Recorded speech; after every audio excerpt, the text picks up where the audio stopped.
안녕하세요, 세보TV입니다.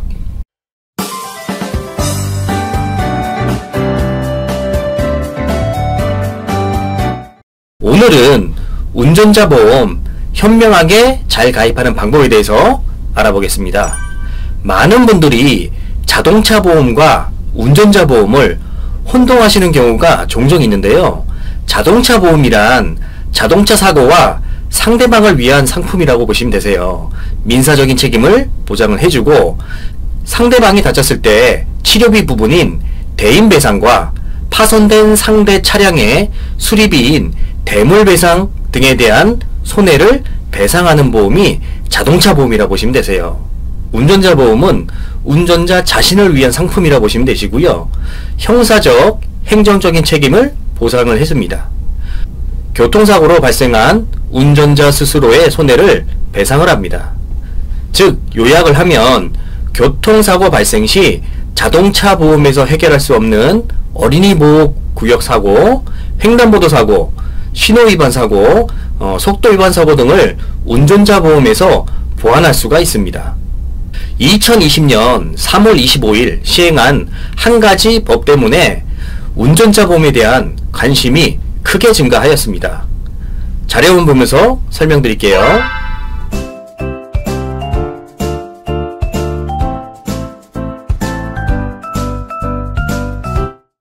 민식이법 3월 25일 시행. 스쿨 전 어린이 보호구역 사고, 사망에 이르게 하는 경우 3년 이상의 징역이나 무기징역에 처해지고요.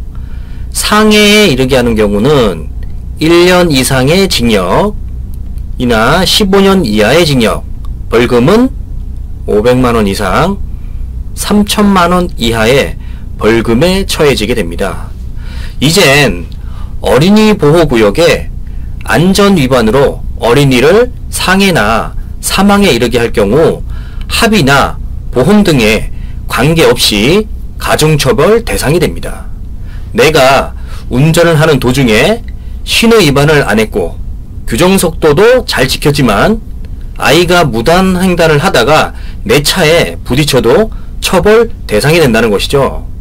당연한 것이지만 민식이법 시행 이후에 지금부터 어린이 보호구역을 지나는 모든 운전자들은 더더욱 안전에 신경을 써야 하겠습니다.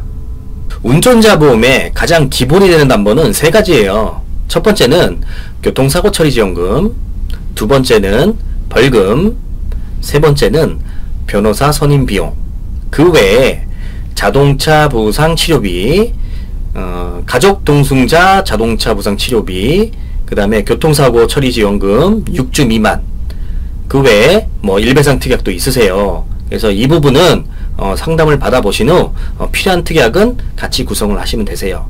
자, 그러면 설계한 보면서 한번 설명 한번 드릴게요. 가장 기본이 되는 담보는 교통사고 처리지원금, 벌금, 변호사 선임 비용 담보입니다. 보시면 교통사고 처리지원금 1억이에요. 형사 합의금이라고도 하는데, 내가 가해자가 되어 상대방이 부상을 입거나 사망하는 경우에 발생하는 합의금을 보장해주는 특약이라고 보시면 되세요. 일반적으로 42일 이상, 즉 6주 이상 부상을 입었을 때 보장을 해드리는 특약이라고 보시면 됩니다. DB 같은 경우는 6주 미만 경미한 사고 형사 합의금을 보장을 해드립니다. 자, 다음은 벌금 담보예요. 벌금 담보는 뭐냐면 사고 정도에 따라 벌금이 이제 부과가 돼요. 민식이법으로 벌금 금액이 상향이 되면서 거기에 맞춰서 스쿨존 내 사고 시 3천만원까지 보장을 해줍니다. 이 부분이 이제 벌금 담보시고요. 다음은 변호사 선임 비용이에요. 이 특약은 뭐냐면 구속이 되거나 공소 제기가 된 상황에서 변호사를 선임했을 때 발생하는 비용을 보장해드린 특약이라고 보시면 되세요. 예전 고객님들은 대부분이 한 500만원 정도 책정이 많이 돼 있을 거예요. 요즘은 사실 500만원 가지고 어떤 일도 처리할 수가 없기 때문에 업셀링을 하셔야 하는 이유가 바로 이 부분입니다. 그 외에 이제 자부상 치료비라고 있어요. 이 부분은 뭐냐면 탑승 중이나 비탑승 중이든 내가 자동차에 의해 부상을 당했을 때 상해 급수에 따라 차등 지급되는 치료비라고 보시면 되세요. DB 손보사는 보시면 14등급 50만원을 지급해 드립니다. 그럼 14금은 어떤 거냐? 인대가 조금 늘어나거나 뭐 시큰거리는 상태를 그 염자라고 하거든요. 이렇게 그냥 단순 타박상, 경미한 상해 부분이 14급에 포함이 된다는 얘기예요. 엑스레이만 찍어도 받을 수 있는 게 14급이라고 보시면 되세요. 자부상 치료비는 진단금을 내가 얼마나 구성하느냐에 따라서 총 보험료가 달라지시기 때문에 이 부분은 이제 조율해서 선택을 하시면 되시고요. 다음으로 중요한 것이 교통사고 피해보상 치료지원금. 자, 이 특약은 뭐냐면 가해자가 12대 중과실이나 음주운전, 뺑소니로 나에게 피해를 입혔을 경우 유일하게 보장받을 수 있는 특약이 이 특약이라고 보시면 되세요. 가해자들은 6주 미만 사고가 나오면 대부분 형사합의를 하려고 하지 않습니다. 대부분이 이런 경우 약식기소, 즉 벌금형을 맞는 경우가 많기 때문이죠. 그래서 합의를 보는 것보다 벌금을 내는 게 더 싸게 먹히기 때문이라고 보시면 되세요. 가해자가 나몰라라 할 경우 피해자는 진짜 답이 없는 상황이 발생하기도 해요. 거기에다가 무보험 차량이다 그러시면 보상받기는 더 힘들어지겠죠. 그래서 이제 이 특약을 구성할 경우에는 우선 1000만원을 받고 시작하는 거기 때문에 피해자 입장에서는 조금 더 낫지 않을까 싶습니다.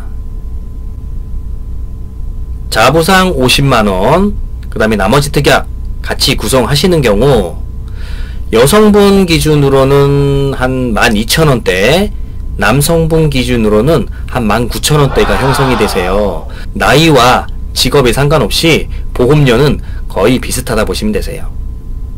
오늘은 운전자 보험에 대해서 알아봤는데요. 운전을 하다 보면 언제 어디서 어떻게 사고가 날지 아무도 알 수가 없습니다. 그렇지만 다양한 보장 내역이 있는 운전자 보험에 가입되어 있다면 갑자기 일어난 사고에 대해서 잘 대처할 수가 있겠죠. 월 1만원 선에서 준비가 가능해서 부담이 없고 혹시 모를 일에 보장을 든든하게 할 수 있기 때문에 자신을 위해서라면 미리미리 준비하시길 권해드립니다. 운전자 보험에 대해 궁금한 사항은 저 보험회에게 연락을 주시면 실시간 상담을 해드리겠습니다. 오늘 내용이 도움이 되었다면 구독, 좋아요, 알림 설정 부탁드리겠습니다. 그럼 다음 영상에 또 뵙겠습니다. 감사합니다.